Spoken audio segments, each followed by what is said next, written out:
সুপ্রিয় শিক্ষার্থীবৃন্দ, অনলাইনে আজকের আয়োজন অর্থাৎ সয়েল সার্ভে অ্যান্ড ল্যান্ড এভালুয়েশনের পঞ্চম ক্লাসে তোমাদের স্বাগতম জানাচ্ছি।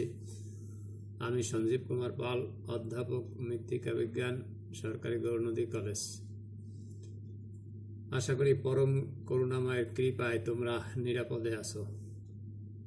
বিগত ক্লাসের বিষয়াবলী তোমরা এতদিনে নিশ্চয়ই শিখে নিয়েছো। বিগত ক্লাসে যে বিষয়গুলো আলোচনা করেছিলাম তা তোমাদের নিশ্চয়ই মনে আছে। সেগুলো ছিল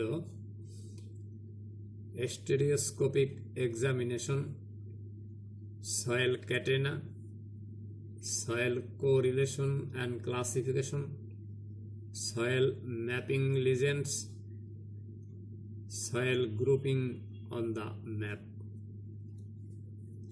আজকের আলোচ্য বিষয়গুলো হলো soil survey report, soil survey report and interpretation, concept of land evaluation, importance of land evaluation.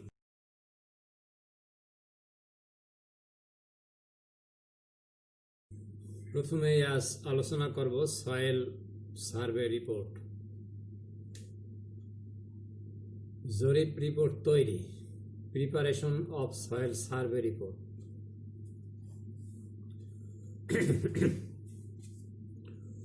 কোনো এলাকা বা কোনো দেশের মৃত্তিকা সম্পদের অনুসন্ধানেই হলো মৃত্তিকা জরিপ। মৃত্তিকা যে কোনো অঞ্চল বা দেশের জন্যই একটি গুরুত্বপূর্ণ প্রাকৃতিক সম্পদ। মৃত্তিকাকে সর্বোত্তমভাবে ব্যবহারের স্বার্থেই মৃত্তিকা জরিপ করা হয়। মৃত্তিকা জরিপের প্রাথমিক কাজ ঘরে, অতঃপর মাঠে এবং শেষে গবেষণাগারে সম্পন্ন করা হয়। উক্ত পরীক্ষা নিরীক্ষা ও গবেষণামূলক সকল ক্রিয়াকর্ম সম্পন্ন করার পরে প্রতিবেদন তৈরি করা হয়। এই মৃত্তিকা জরিপ প্রতিবেদনই হলো মৃত্তিকা জরিপ রিপোর্ট। মৃত্তিকা জরিপ রিপোর্টে যে অধ্যায়গুলো সন্নিবেশিত থাকে তা হলো কৃতজ্ঞতা স্বীকার। এই অংশে মৃত্তিকা জরিপ কাজ যাদের সঙ্গ নিয়ে করা হয়েছে এবং যাদের পরামর্শ, দিক নির্দেশনা ও সহযোগিতা নেওয়া হয়েছে তাদের প্রতি কৃতজ্ঞতা প্রকাশ করতে হয়। এখানে উল্লেখ্য, মৃত্তিকা বিজ্ঞান বিভাগের সম্মান শ্রেণীর শিক্ষার্থীদের জরিপ ক্রিয়া কর্মে SRDI এর বিশেষজ্ঞ ও বিভাগের শিক্ষকদের সক্রিয় সহযোগিতা নেওয়া হয়। সেই হেতু উক্ত সম্মানিত ব্যক্তিবর্গের নাম উল্লেখপূর্বক তাদের প্রতি কৃতজ্ঞতা প্রকাশ করাই এই অংশের মূল লক্ষ্য। সূচিপত্র। এই অংশে জরিপ প্রতিবেদনের কোনো অংশ কত পৃষ্ঠায় কি বিষয় বর্ণনা করা হয়েছে তা উল্লেখ থাকে। এই অংশ থেকে এক নজরে মৃত্তিকা জরিপ প্রতিবেদনের সবগুলো তথ্য সম্বন্ধে অবগত হওয়া যায়। ভূমিকা। এই অংশে জরিপ করতে গিয়ে কোন পদ্ধতি অবলম্বন করা হয়েছে তা উল্লেখ থাকে। যে পদ্ধতিতে জরিপ কর্মটি করা হয়েছে তার সংক্ষিপ্ত সংজ্ঞা এখানে থাকবে। এই জরিপ ক্রিয়াকর্মে কিরূপ লক্ষ্য ও উদ্দেশ্য অর্জিত হবে তা উল্লেখ থাকবে। সীমাবদ্ধতার কোনো বিষয় থাকলে তা এখানে উল্লেখ থাকবে। এরিয়াল ফটোগ্রাফ, এরিয়াল মোজাইক বা মৌজা ম্যাপ এর কোনটি বেসিক ম্যাপ হিসেবে ব্যবহৃত হয়েছে তা উল্লেখ করতে হবে। জরিপ এলাকার অবস্থান ও আয়তন। জরিপ রিপোর্টের এই অংশে জরিপকৃত এলাকাটির গ্রাম, ইউনিয়ন, থানা, জেলা ইত্যাদি পরিচিতি দেয়া হয়। অক্ষাংশ, দ্রাঘিমাংশ ভিত্তিক বর্ণনা দেয়া হয়। জরিপ এলাকার সীমানা ও আয়তন বর্ণনা করতে হবে। বর্ষাকালে স্বাভাবিক বর্ষায় উক্ত এলাকার অবস্থা কিরূপ হয় তা এখানে উল্লেখ করতে হবে। প্রশাসনিক কাঠামো। জরিপকৃত এলাকাটিতে প্রশাসনিক কাঠামোতে যেভাবে বিভক্ত করা হয়েছে তা এখানে উল্লেখ করতে হবে। যেমন, এলাকাটি কোন উপজেলায় রয়েছে, এখানকার ইউনিয়ন সংখ্যা কয়টি এবং মাটির প্রকৃতি ও উৎপাদনীয় শস্যাদির প্রকৃতি উল্লেখ থাকবে। জরিপকৃত এলাকাটির একটি পূর্ণাঙ্গ মানচিত্র থাকবে। জনসংখ্যা ও যোগাযোগ। জরিপকৃত এলাকার সাথে দেশের অন্যান্য অঞ্চলের যোগাযোগ ব্যবস্থা কিরূপ এবং উক্ত এলাকার জনসংখ্যার হিসাব এই অংশে থাকতে হবে। জরিপ এলাকা যদি বেশ বড় থাকে তবে উহার ইউনিয়ন ভিত্তিক জনসংখ্যা প্রদান করতে হবে। এই প্রসঙ্গে প্রয়োজনীয় তথ্যের জন্য প্রয়োজন বোধে এসআরডিআই এর উপজেলা মৃত্তিকা সম্পদ নির্দেশিকার সাহায্য নিতে হবে। দেশের প্রত্যন্ত অনেক অঞ্চলে স্থলপথের চেয়ে নৌপথের যোগাযোগ ব্যবস্থা উত্তম। এরূপ ক্ষেত্রে নৌপথ ও আকাশপথের বিষয় উল্লেখ করতে হবে। জলবায়ু। এলাকার বৃষ্টিপাত ও তাপমাত্রার মান উল্লেখ করতে হবে। স্বাভাবিক বর্ষার প্লাবনে জমিতে কত গভীরতার পানি দ্বারা প্লাবিত হয় তা উল্লেখ করতে হবে। দিনের ও রাতের দৈর্ঘ্যের ব্যবধান, বায়ুর আর্দ্রতার অবস্থা ইত্যাদি উল্লেখ করতে হবে। বৃষ্টিপাতের মান ও তাপমাত্রার পর্যায়গুলো মাসওয়ারি লেখচিত্রের মাধ্যমে প্রকাশ করা উত্তম। পানির অবস্থান ও সরবরাহ। মৃত্তিকার পানি ধারণ ক্ষমতা এবং পানির সরবরাহ ব্যবস্থা কিরূপ তার বর্ণনা দিতে হবে। মাটির কত গভীরতা থেকে প্রয়োজনে পানি সংগ্রহ করা যাবে তার বর্ণনা দিতে হবে। ভূপ্রাকৃতিক একক ও উদ্ভিদের প্রকৃতি। জরিপকৃত অঞ্চলটি এইজেটের ভূপ্রাকৃতিক ইউনিটের কোন শ্রেণীতে পড়েছে তা উল্লেখ করতে হবে। এলাকায় রবি, খরিফ 1, খরিফ 2 মৌসুমে কি কি ফসল উৎপাদন করা হয় তা উল্লেখ করতে হবে। এলাকায় সামাজিক বনায়নের সুযোগ আছে কিনা তা উল্লেখ করতে হবে। মৃত্তিকা পরীক্ষা। জরিপ ক্রিয়াকর্ম পরিচালনায় মৃত্তিকার বুনট, মৃত্তিকা সংযুতি, মৃত্তিকার দৃঢ়তা, মৃত্তিকার বিক্রিয়া, ক্যালসিয়ামের উপস্থিতি, লবণাক্ততা, ক্ষারত্ব, মৃত্তিকা সৃষ্টির উৎসবস্তু ইত্যাদির কোনটা মাঠে পিট খননের পর্যায়ে পরীক্ষা করা হয়, আবার কোনটা গবেষণাগারে পরীক্ষা নিরীক্ষা করা হয়। এই লক্ষ্যে পিটের বিভিন্ন হরাইজন থেকে মাটি সংগ্রহ করে গবেষণাগারে নেওয়া হয় এবং সেখানে প্রয়োজনীয় পরীক্ষা কার্য সম্পন্ন করা হয়। জরিপ রিপোর্টে উক্ত পরীক্ষা নিরীক্ষার বিস্তারিত বর্ণনা করা হয়। জরিপ ক্রিয়াকর্মের সময় ডায়াগনস্টিক হরাইজন আছে কিনা তাও নিশ্চিত করতে হয়। সয়েল সিরিজ শনাক্তকরণ। পার্শ্বচিত্রের গঠনের প্রকৃতি, রন্ধ্র পর্যায়, জৈব পদার্থের মান, পানি নিষ্কাশন, লবণের পরিমাণ, মাটির সংযুতি মান, বুনট বিক্রিয়া, উৎস বস্তু ইত্যাদি 13টি বৈশিষ্ট্য যথাযথ পর্যবেক্ষণ ও পরীক্ষা নিরীক্ষার পর সিরিজ শনাক্ত করা হয়। বাংলাদেশে এ যাবৎ 465টি সয়েল সিরিজ শনাক্ত করা হয়েছে। এসআরডিআই এর প্রদত্ত ডেটা ও তথ্যের সাথে মিলিয়ে জরিপকৃত মৃত্তিকা স্থলের সয়েল সিরিজ শনাক্ত করা হয়।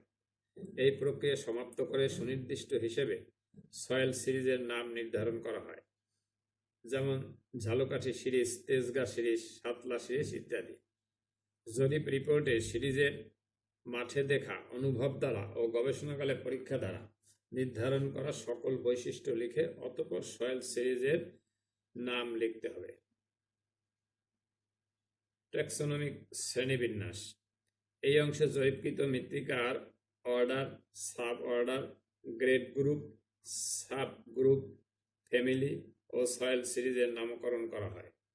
এই ক্রিয়াকর্ম করার জন্য এসআরডিআই এর বিশেষজ্ঞ ও শিক্ষকের সহায়তা নিতে হবে। সুতরাং রিপোর্টে উক্ত বিষয়টি বারংবার পর্যবেক্ষণ করে ট্যাক্সোনমিক ক্লাসিফিকেশন লেখা হয়। মানচিত্র অঙ্কন। মাঠে ও গবেষণাগারে মৃত্তিকা জরিপ ক্রিয়াকর্ম সমাপ্ত করে প্রাপ্ত তথ্যকে সমন্বয় করতে হবে। অতঃপর সঠিক সিদ্ধান্তে উপনীত হতে হবে যে জরিপকৃত এলাকার কোন স্থানের মৃত্তিকা কোন সয়েল সিরিজের অন্তর্ভুক্ত হবে। সিরিজ নির্ধারণ করার পর এরিয়াল ফটোগ্রাফ বা মৌজা ম্যাপের উপর প্রতিটি সিরিজের সীমানা চিহ্নিত করতে হবে। প্রতিটি সিরিজকে সুনির্দিষ্ট রং দ্বারা বা সাংকেতিক চিহ্ন দ্বারা চিহ্নিত করতে হবে। এভাবে চিহ্নিত মানচিত্র জরিপ রিপোর্টে সন্নিবেশিত করা হয়। উপসংহার: জরিপ রিপোর্টের এই অংশে জরিপ কার্যের সীমাবদ্ধতার বিষয়, জরিপকৃত এলাকার ক্রপিং প্যাটার্ন, সার প্রয়োগ, রবি মৌসুমে HYV ধান চাষের সুপারিশ উল্লেখ করতে হবে। সেচ নিষ্কাশন বিষয়ে কোনো সুপারিশ থাকলে এখানে উল্লেখ করতে হবে। এরপর সহায়ক গ্রন্থ। জরিপ রিপোর্টের এই অংশে জরিপ কার্যে সহায়তা পেয়েছে এমন গ্রন্থসমূহের নাম উল্লেখ করা হয়। এখানে soil survey manual, K2 soil series, মৃত্তিকা দল পরিচিতি, উপজেলা মৃত্তিকা সম্পদ নির্দেশিকা ইত্যাদি বই এর নাম উল্লেখ করা হয়। Soil survey report and interpretation. For soil survey work, the soil survey report and soil map are the final products.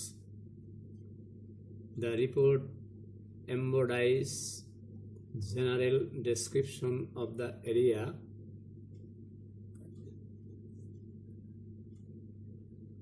socio-economic conditions, agriculture and present land use, land detailed description of soils, land capability classification, and general problems of the area.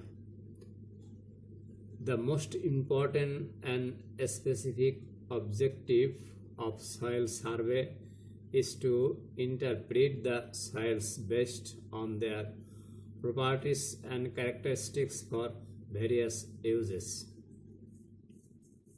For agriculture use, soil survey data should provide information on drainage, general fertility status, crop adaptability, conservation needs, and productivity in relation to level of management. Interpretation of soil is aimed at predicting the use potential of a soil for a specific purpose, such as productivity of soils, capability of soils for raising specific kinds of crops or for other use, amendment and fertilizer requirements, and irrigability. The interpretation of soil and land conditions for irrigation is concerned primarily with predicting behavior of the soil towards water applied through irrigation. For irrigation projects, interpretation is required to indicate the areas suitable for irrigation, the crops that may be grown, and expected yields, water delivery requirements, land development needs, problems in drainage, and spatial reclamation practices. Soil irrigability classes are distinguished according to their suitability for classification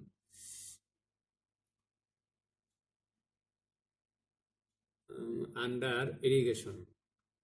Interpretation of soils or land capability classification is based on inherent soil characteristics, external land features, erosion hazards, and environmental factors that limit the use of the land. Concept of land evaluation. Decisions on land use have always been part of the evaluation of human society.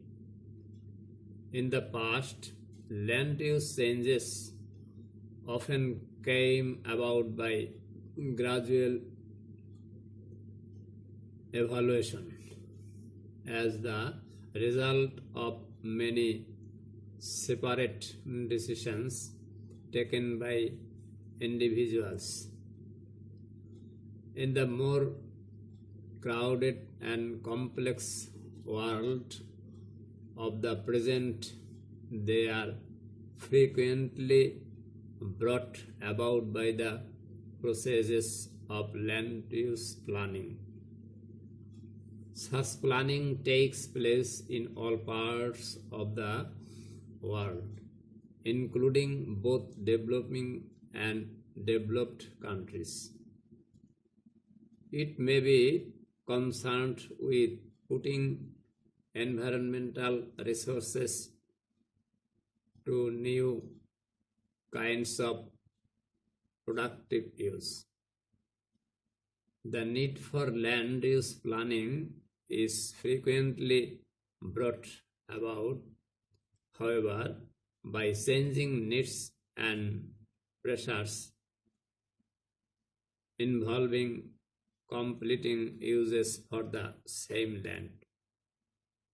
The function of land use planning is to guide decisions on land use in such a way that the resources of the environment are put to the most beneficial use for man, whilst at the same time conserving those resources for the future. This planning must be based on an understanding both of the natural environment and of the kinds of land use envisaged. There have been many examples of damage to natural resources and of unsuccessful land use enterprise through failure to take account of the mutual relationships between land and the uses to which it is put. It is a function of land evaluation to bring about such understanding and to present planners with comparisons of the most promising kinds of land use. Land evaluation is concerned with the assessment of land performance when used for specified purposes. Involves the execution and interpretation of basic surveys of climate, soil vegetation, and other aspects of land in terms of the requirements of alternative forms of land use. To be of value in planning the range of land uses considered has to be limited to those which are relevant within the physical, economic, and social context of the area considered, and the comparisons must incorporate economic considerations.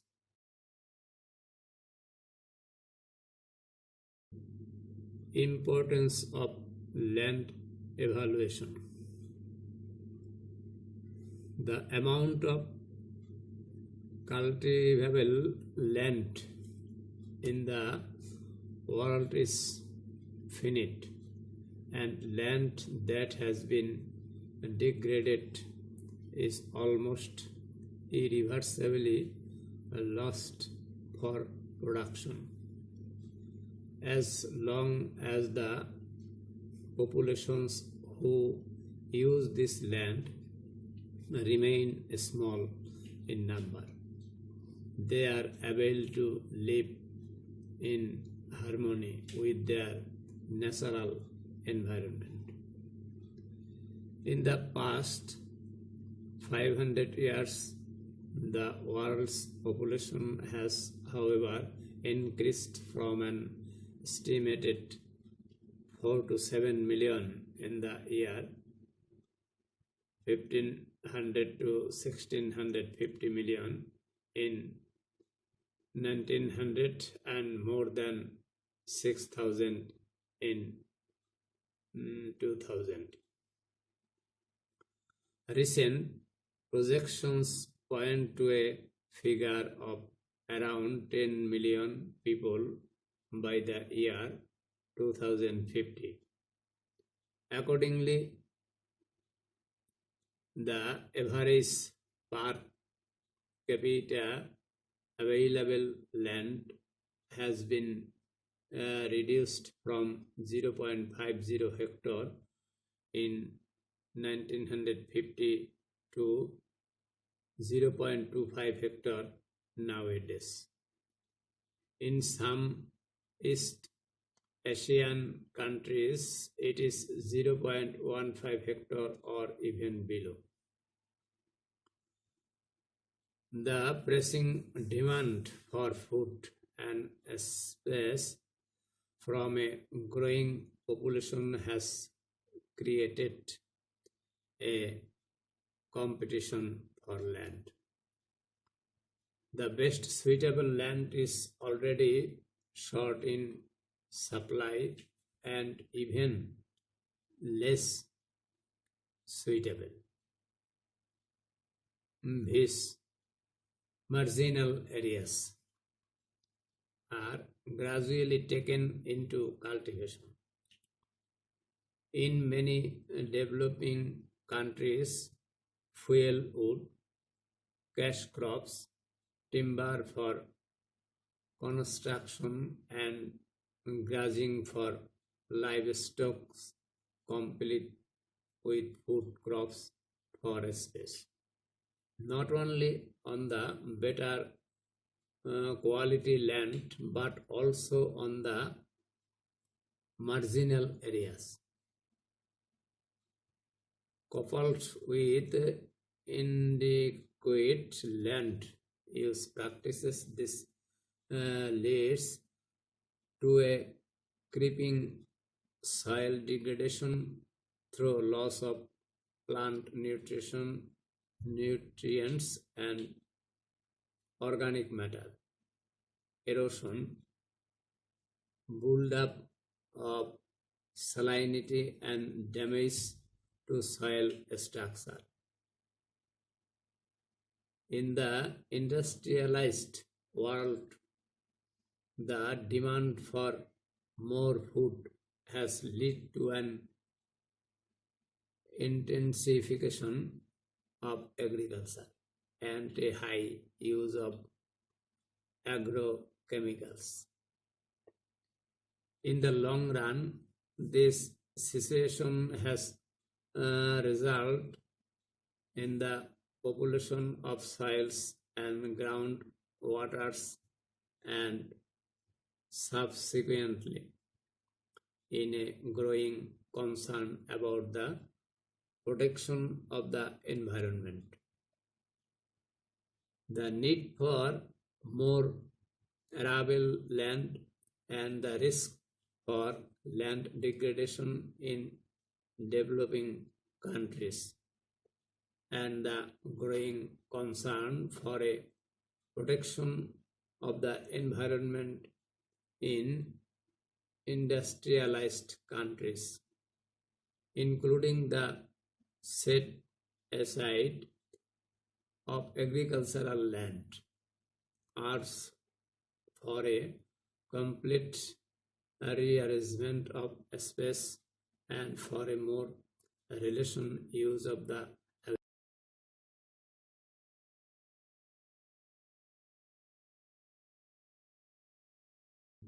this can only be achieved if the properties of this land are known.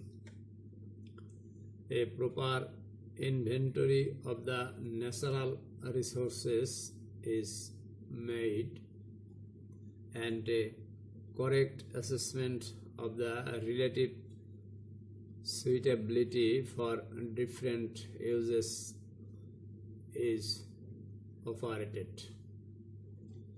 In this situation, land evaluation provides a key technique to present and different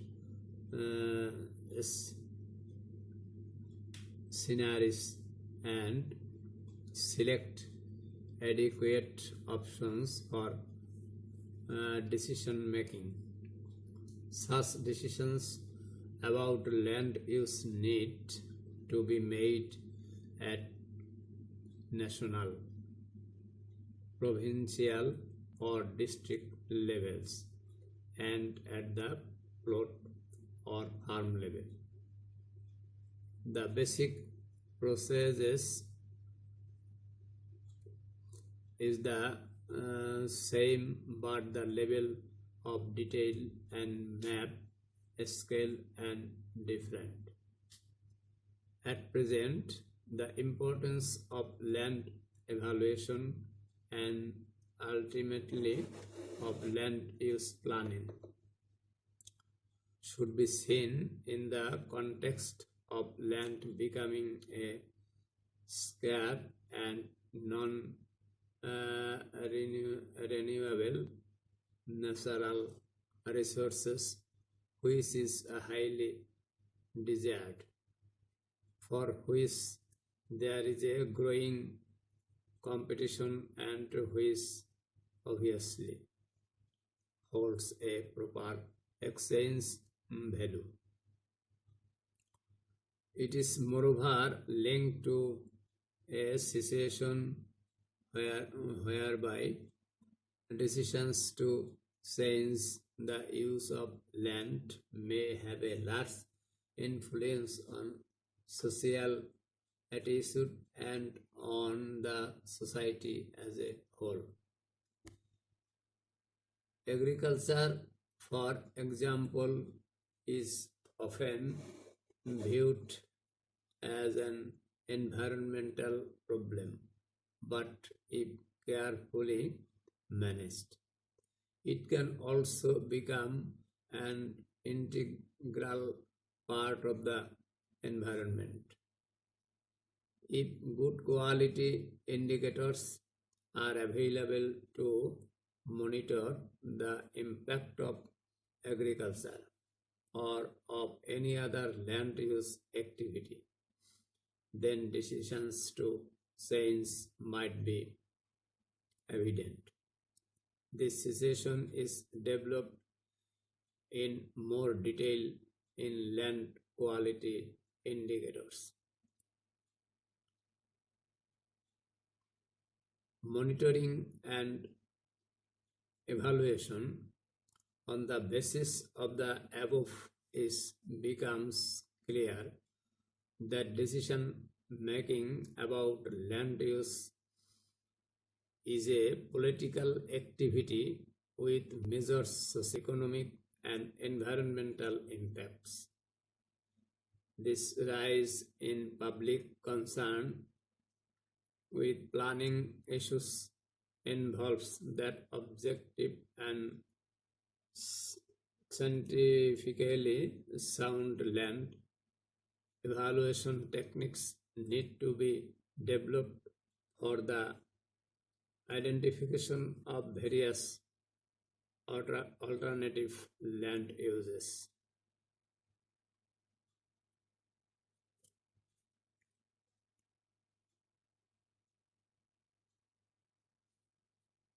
corona মহামারীতে যারা আমাদের সুরক্ষা দিয়ে যাচ্ছেন সে সকল সম্মুখ সারির যোদ্ধাদের ধন্যবাদ ও কৃতজ্ঞতা জানিয়ে এবং তোমরা যারা এই সংকটকালে পড়াশোনা চালিয়ে যাচ্ছ তোমাদের আরেকবার ধন্যবাদ দিয়ে আজ বিদায় নিচ্ছি। তোমরা ভালো থেকো, আমিও ভালো থাকার চেষ্টা করছি। বাহিরে গেলে অবশ্যই মাস্ক পরে নিবে। সৃষ্টিকর্তা তোমাদের মঙ্গল করুন।